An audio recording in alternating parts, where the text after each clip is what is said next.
பச்சை பயிரை எப்படி முளைக்கட்டுறதுன்றத லாஸ்ட் வீடியோவில் பார்த்தோம். இப்போ அந்த முளைக்கட்டின பயிரை வச்சு நம்ம ஒரு ரெசிபி பண்ணலாம். கிட்ஸ் ரொம்ப விரும்பி சாப்பிடுவாங்க. இப்போ எப்படி பண்ணலான்றத பார்க்கலாம்.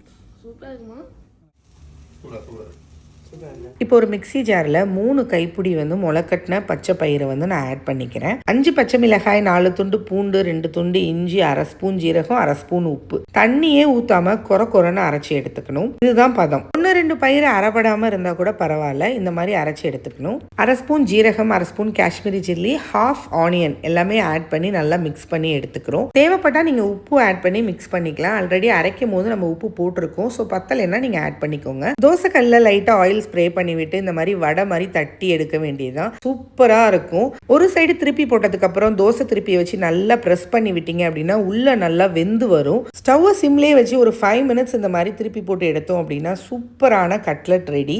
செஞ்ச 5 மினிட்ஸ்ல எங்க வீட்டில் காலி ஆயிடுச்சு. அவ்வளோ விரும்பி சாப்பிட்டாங்க. நீங்களும் இந்த ரெசிபியை ட்ரை பண்ணி பார்த்துட்டு எப்படி வந்துச்சுன்னு சொல்லுங்க.